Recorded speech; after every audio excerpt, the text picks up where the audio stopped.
Overall, pretty nice bullish day today.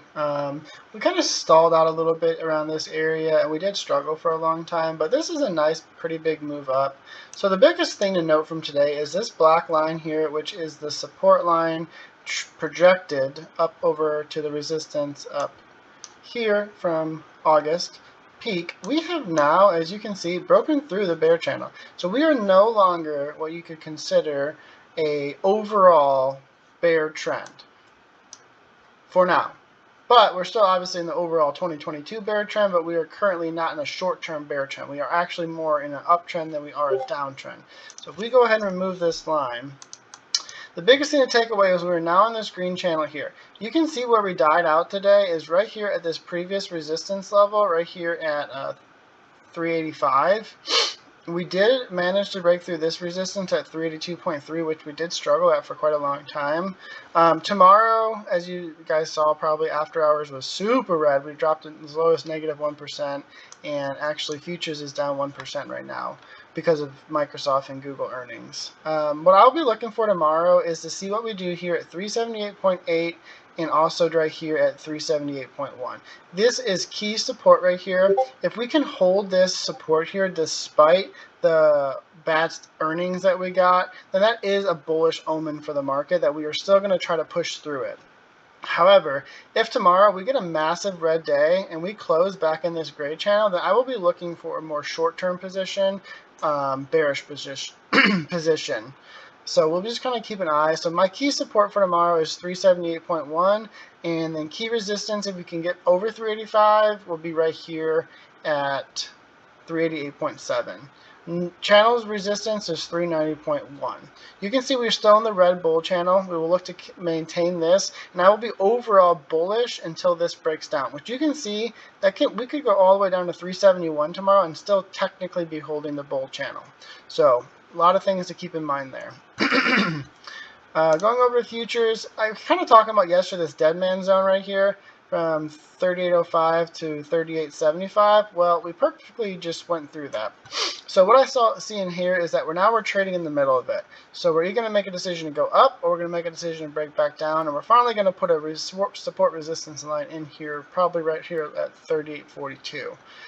Key support is going to be that level right here at 38.05. If we break below this, then that will be more bearish going forward. However, if we can hold this 38.05 support and realistically 37.70 as last resort, then we're going to look for later this week to try to break through 38.70.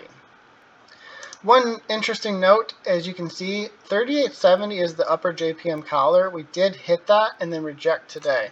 So something to keep in mind. Looking at Apple, Apple looks super strong. You can see last week I was saying we broke through that bear channel. That should have been a key for me to go long on some calls, which I did get some calls on it, but I didn't hold them long enough to really, I got a nice win, but I should have held them longer. Biggest thing is that we did hit and reject the 100 EMA right here at 152.4. 153.4 is the 200 EMA. That would be a pretty big thing to retake. You can see how much trading happened right here at the 200 EMA before we lost it. I do not expect this to be a clear breakthrough. We're probably going to fight right here and chop for quite a while until we make a decision one way or the other. Or we're just going to hard reject it and drop. Kind of like what you see right here. Key support remains right here at this 149.3. Same thing, we're in this red bull channel until we break that, which tomorrow's support is all the way down here at 142.7. We're bullish. So once this red channel breaks, then I will look for the next leg down. Apple's earnings is in 2 days, October 27th, so that is Thursday. So we'll be watching that closely. Looking at Tesla. Tesla, you know what? They came out swinging today. I did have some calls I was playing. I actually had planned to play them until the 223 level. However, this morning it just came out. It came out so aggressively strong right here. This is the 15-minute chart for the day. It came out and we had stalled here for a second at 215. And this is where I took my profits. I didn't want to get too greedy. I was a little nervous that we might reject. Just knowing Tesla. Tesla has a history. As you can see, it goes one way and then it reverses.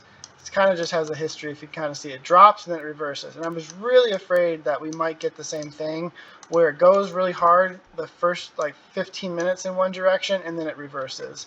So I took my profits. However, we did hit my 223 price target. Biggest thing here, I'm going to go ahead and get rid of this so you can see it a little better, is this beautiful diamond right here.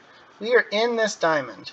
Until we break out one way or the other, we don't know if we're in this blue bear channel or if we're in this red bull channel. Now, we could end up with, if you zoom out here and you see the bottom down here, we could end up with this big consolidation range kind of right here. And that is almost what's forming. Key resistance remains at 222.5 and key support remains at 205.6. Tomorrow resistance for the diamond is 223.7 and support is 202.5. I don't expect this to go that low. That'd be a $20 drop. Be a huge day, but it's possible. Anything's possible with Tesla.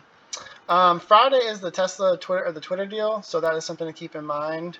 But main 215 is that main pivot point, it seems like right now. So it almost seems like over 215 puts, under 215 calls. Kind of seems the trend that we're going with right now. So the VIX is interesting. We finally broke through the bull channel here, but interesting enough, we break through this bull channel and we bounce off key 28.4 level right as earnings coming bad. So now that the VIX is finally unwinding, there is a chance we're going to see this VIX pop right back up tomorrow. So that's something I'm definitely going to be keeping an eye on. I don't usually talk about Bitcoin anymore, but earlier today, before earnings came out end of day, Bitcoin was really got a big, huge push. It went like almost a 5 or 6% pop right here. However, it managed to lose that steam. It touched this 20.3 level right here, but it did not break through it. This breaking through this and closing a candle over this level would be bullish for me, and I would be looking for a more upside move for crypto. As you can see, we're just stuck in this channel right here, and we have not really moved from it since August. We had one little move up here on that bear market rally, but other than that, we are just been stuck here. All right, I hope you guys had a good day today, and I will see you guys tomorrow. Thanks for tuning into this video. Hope you guys enjoyed it. If you like what you saw, go ahead and hit the like and subscribe button to stay updated. I am providing my Discord link right here. That's a lifetime link. If it doesn't work, go ahead and send me a message and I will get you a new link. I do have a pre-market update I do every day where I update with supports and resistances and different scenarios that might play out through the day. I also do a live commentary throughout the day with updates and changes, and I do push out buy and sell alerts on SPY and other tickers that I'm trading at the time. Currently, membership is $20 per month or $228 per year. You can follow me on YouTube, Twitter, Instagram, or TikTok under SPY Optionaire or Reddit under Daddy Dirch.